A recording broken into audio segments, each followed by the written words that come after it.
Fue un ataque récord. Así respondió Rusia a la insolencia de Zelensky.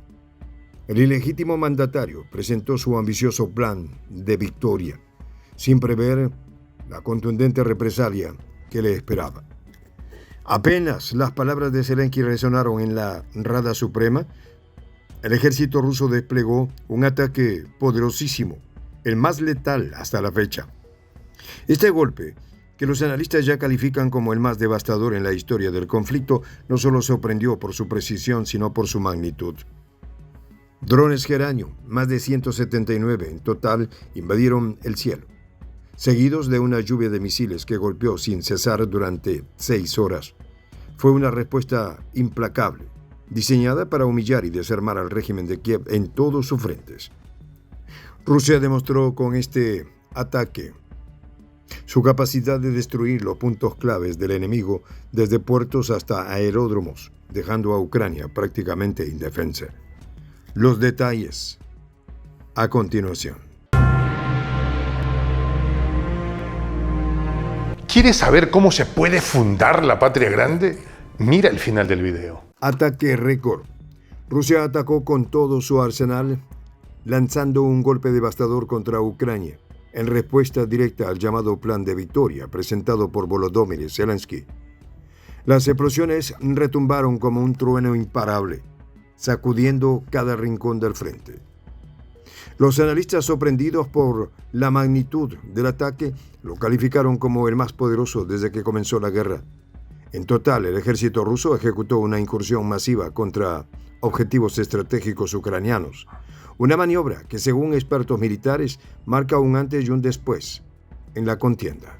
Tan pronto como Zelensky presentó su plan de victoria ante la Rada Suprema, un enjambre de drones Geranio, al menos 179 en total, descendió sobre Ucrania como un enjambre de avispas letales.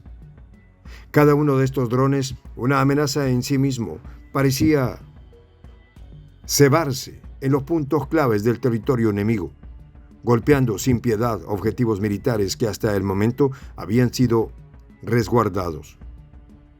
Los rusos, con una precisión que ya no sorprende a los observadores, lanzaron oleadas de cohetes tras los drones, aprovechando que los sistemas de defensa ucranianos agotaban sus proyectiles en vano. Una vez más, la táctica rusa se impuso mientras los drones eran el cebo. Los misiles llegaban con una carga destructiva. Este ataque no solo fue extenso, también rompió récords por su potencia y duración.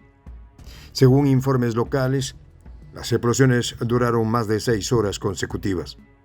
Un dato que dejó atónito a cualquier analista.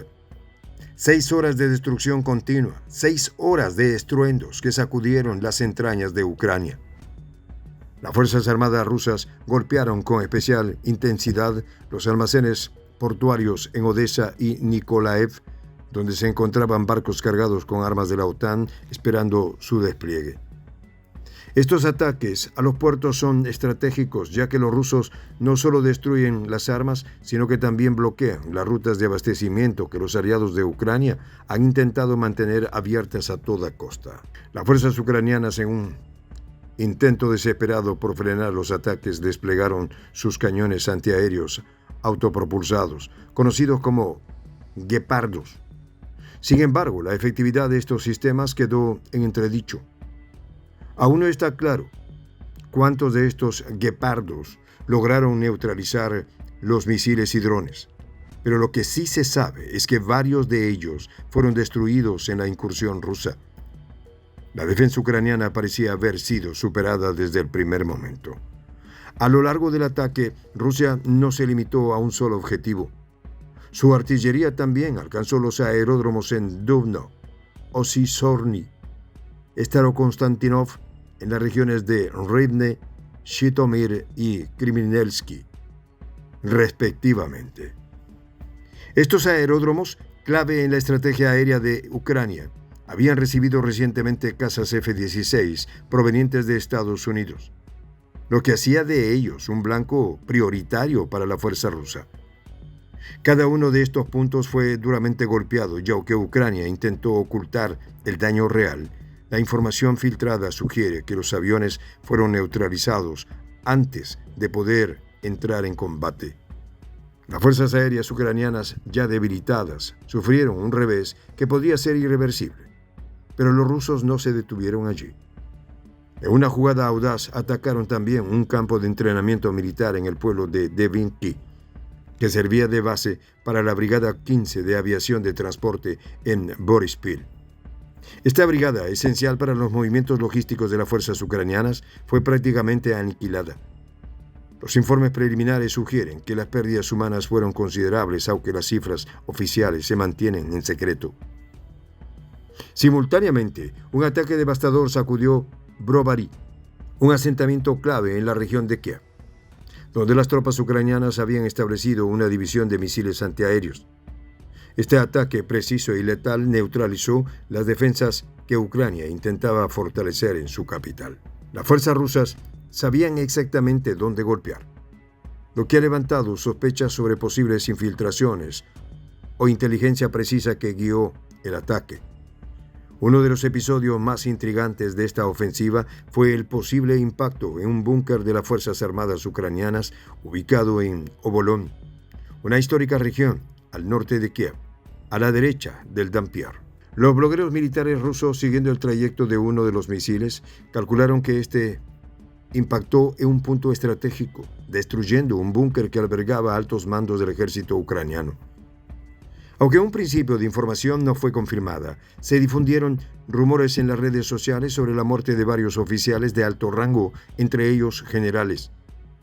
Sin embargo, más tarde, surgió información que aclaraba que el ataque se produjo en el Centro Educativo y de Salud de Svetsny, un lugar utilizado como puesto de mando de reserva por los servicios de inteligencia ucranianos.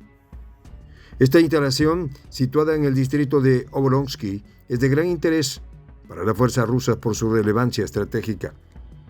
Y sí, las fuentes rusas confirmaron que en el momento del ataque había altos oficiales dentro del complejo, lo que sugiere que las pérdidas fueron significativas. Estos detalles, sin duda, añaden aún más peso a la operación, consolidando la capacidad rusa para desarticular las estructuras de mando enemigas en momentos cruciales.